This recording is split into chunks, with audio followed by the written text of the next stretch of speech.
Thank you for choosing this training video as part of your quest for more knowledge and expertise in combating human trafficking. I am Professor Rosa Patti. Our Human Trafficking Academy has designed these training videos to benefit law enforcement, legal professionals, educators, healthcare professionals, religious organizations, and the community at large. The experts featured in them dig deeper into the efforts made by the government, the public sector, and civil society working together in partnership to raise awareness about trafficking in human beings, to assess and address the root causes that make people vulnerable, to understand the intricate structure of the crime and the modus operandi of its perpetrators, to curb the demand of this billions of dollars illicit industry, to identify, rescue, and protect the victims and their families, and above all, to rehabilitate our society and steer it towards a more ethical and compassionate coexistence. Trafficking in human beings, modern-day slavery, is the worst affront to the dignity of the human person. It's an infamy that poisons the human society. But it does not have to accompany us perpetually. We can and should put an end to it. This is our lifetime trial, and we are never tried beyond our strengths. And now I invite you to hear from those who are at the forefront of eradicating this human-by-human exploitation and have made combating trafficking their life's most noble cause. Human trafficking is the modern manifestation of slavery. It's the exploitation of a human being in the area of labor or in the area of the sex industry. When we think of human trafficking or modern-day slavery, we automatically think, oh, either we think it doesn't happen anymore, or if we do, well, that happens in Africa, or that happens in Southeast Asia. That doesn't happen here. We have victims amongst us, and that's something that we need to be vigilant of. We have to really kind of know what some of the signs and indicators are, know how they are preyed upon, what makes them a victim.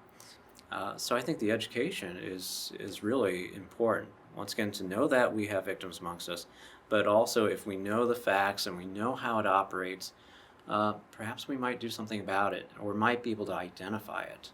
There's no typical victim of human trafficking. It could be anyone in society. It could be a child, male or female, an adult, someone in older age. When we talk and we try to talk about a profile or who is a victim of human trafficking, the only thing in common that I can say that goes across the board is the vulnerability. Sometimes it's because of their age, very young. They may come from homes where there is abuse, domestic violence, sexual abuse, some form of mistreatment, having learning disability or other types of disabilities. The fact that someone is here in the United States without his or her documents, that makes the person vulnerable. They're working, earning very low wages, and the conditions of work are so precarious that makes the environment lead to trafficking. Maybe an educator might notice things such as truancy from school or sleeping through school because they've been forced to stay up all night. Trauma symptoms like acting out and aggression, paranoia. They might be actually drawing or depicting elements of exploitation in their notebooks, reading books about it, talking about it a lot. In the context of a school, you're probably going to also be hearing stories from other kids. So there might be a reputation of this girl to be XYZ.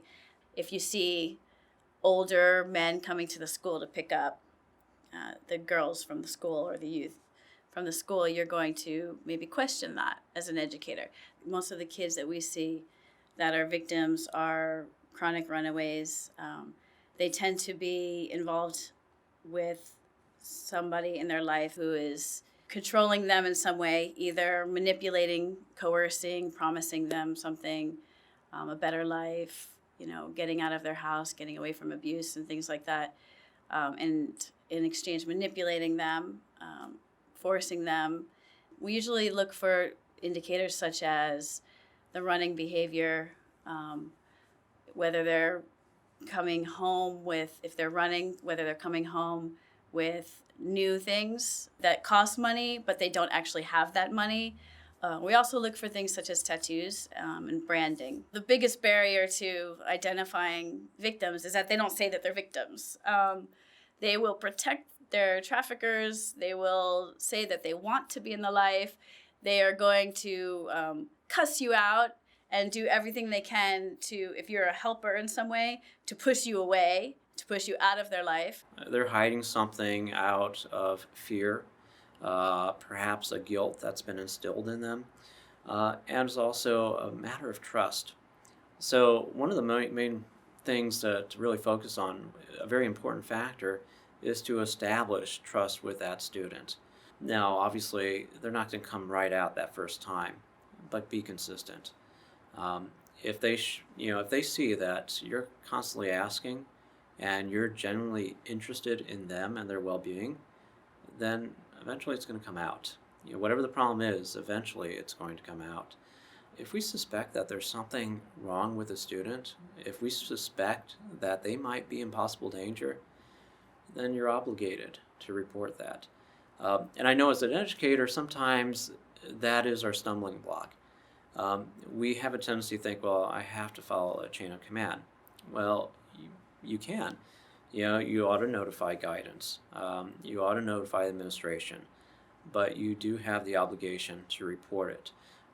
If you think it's human trafficking of some sort with a child, or even some sort of domestic abuse, you are obligated to report that to the Department of Child and Families. We have a really great system in Florida. It's very innovative in the country right now. We actually have the Department of Children and Families has the abuse hotline taking calls now for child trafficking. And so if you call 1-800-96-ABUSE, that'll trigger an automatic law enforcement response if one hasn't already been called. It also triggers a response through the referral system to different providers and advocates that will be specialized in working with this population. Educators are important in the prevention and stopping human trafficking, because they're the ones who really spread awareness. First of all, they have the students. As an educator, we have more access to children under the age of 18 than really anybody else. That's the prime place. We have them as that audience. That's where we can make a difference. If I talk about human trafficking, all of a sudden I see some eyes light up. And sometimes I hear, well, wait a minute, my aunt and uncle, they have somebody in their house like that.